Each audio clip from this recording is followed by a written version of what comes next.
Os racionais já avisaram que São Paulo é a terra do arranha-céu. Mas será que a vida aqui só é concreto e correria? Eu vivi a vida inteira em São Paulo e vou te mostrar o lado bom, o lado ruim e o lado bizarro de morar na maior cidade do Brasil. Vem comigo no canal Explora Brasil. São Paulo tem mais de 460 anos de história e cada esquina esconde segredos desde a fundação em 1554 até a metrópole gigante de hoje. Começando a análise pela população.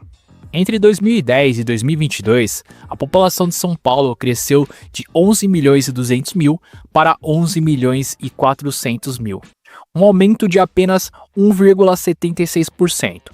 Esse crescimento é bem mais lento do que outras capitais, como Florianópolis, que já analisamos aqui no canal.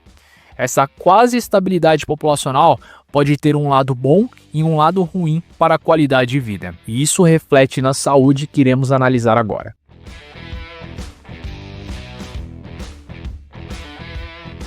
Uma saúde de qualidade começa pelas UBS, os famosos postinhos. Eles são a porta de entrada para tratamentos de saúde complexos. E São Paulo, por ser a maior metrópole da América Latina e a mais rica no Brasil, ela é um caos. Para você ter uma ideia, uma consulta com um clínico geral no posto de saúde pode chegar a mais de 3 meses de espera. E ainda torcer para no dia da consulta o médico não ter nenhum problema e precisar desmarcar. Isso é um caso real que eu já presenciei. Para vocês terem uma ideia, São Paulo conta hoje com aproximadamente 500 UBSs. Por lei de 2001, se os postinhos tiverem o programa de saúde da família, eles devem cobrir 12 mil pessoas cada UBS.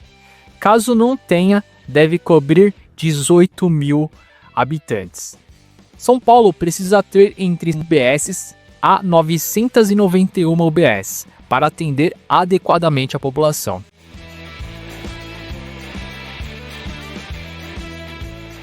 No melhor cenário, faltam 159 UBSs e no pior cenário chega a faltar cerca de 489 UBS. E no mapa mostra que a concentração de UBSs é melhor na região mais central e carente nas regiões periféricas. Se você necessita de cuidados com a saúde, deve pensar bem ou investir em um bom plano de saúde se você quiser morar em São Paulo, o que vai refletir no nosso próximo assunto, que é o emprego.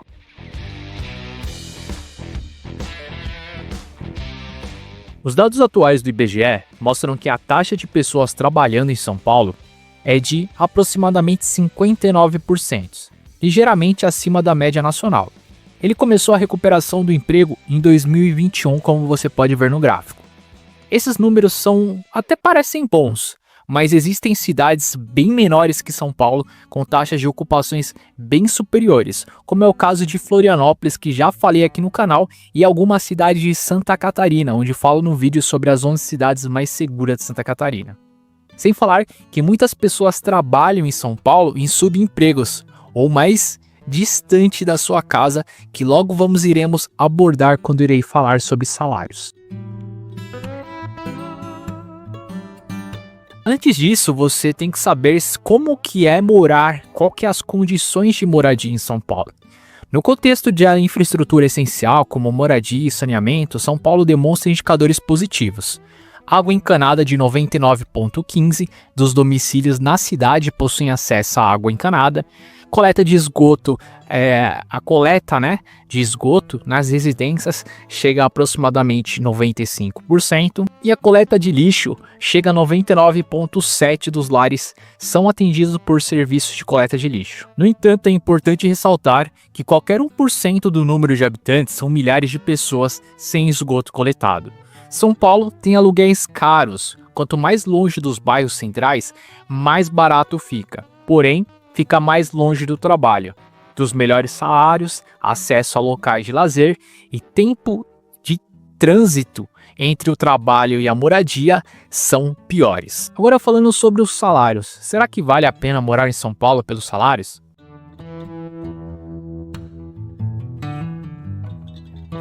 A média salarial mais recente no Brasil gira em torno de R$ 3.500. São Paulo tem a média salarial em torno de R$ 5.322,84, o que coloca a cidade na terceira posição do estado e a 12ª posição no Brasil. Isso significa que o salário médio em São Paulo é 50% maior que a média nacional, o que em números absolutos é em torno de R$ 1.780. Agora, presta bem atenção no que eu vou falar.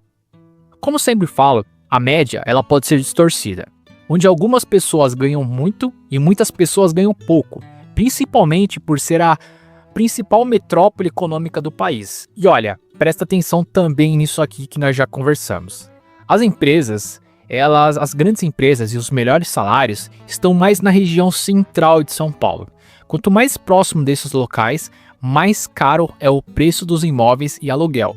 Isso reflete no que sobra no mês. Quanto mais distante desses locais, mais baratos são os preços. Porém, mais tempo de locomoção, menos qualidade de vida e menos acesso a locais você terá. São Paulo é uma cidade muito desigual. Muitos amam São Paulo porque moram próximo do trabalho, ganham bem ou moram sozinhos. Então não conhecem a verdadeira realidade do povo da periferia, que é a força de trabalho da cidade. Eles vivem presos em uma bolha de que as mesmas 24 horas são iguais para todo mundo. E isso não é verdade, principalmente em São Paulo. Mas quando você pensa em educação, será que vale a pena morar em São Paulo? Será que a educação pública aqui na cidade é boa? Se você quiser morar em São Paulo e precisar de educação pública, ela segue praticamente a média nacional, que já não é lá grandes coisas. Até começa bem nos primeiros anos do ensino fundamental, e depois vai caindo ladeira abaixo e acompanhando a bela educação pública brasileira, não é verdade? Geralmente as escolas municipais são melhores do que as estaduais, porém em São Paulo a municipal é praticamente igual à estadual, chegando a perder nos anos iniciais.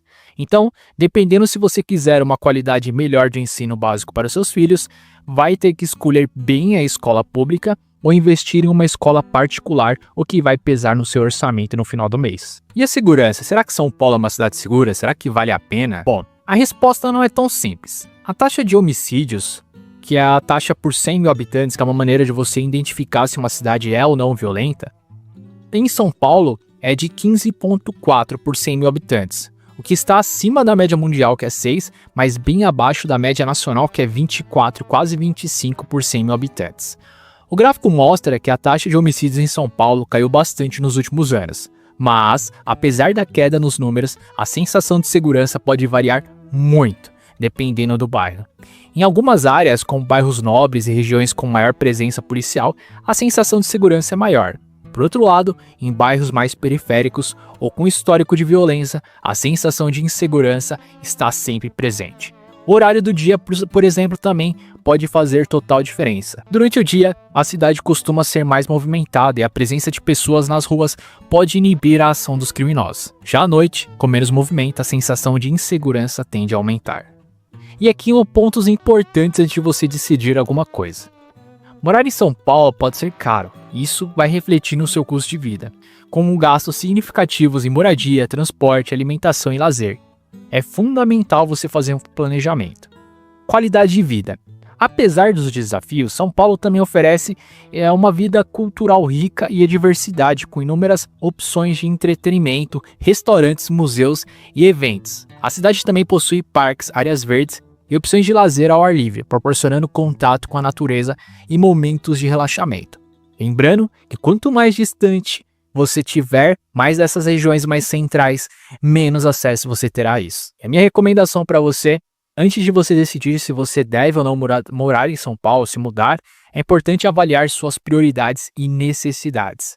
Você precisa analisar os prós e o contra e comparar os indicadores da sua cidade com a cidade de São Paulo, como eu falei aqui no vídeo, e você pode voltar várias vezes. E veja se a cidade atende às suas expectativas e seu estilo de vídeo.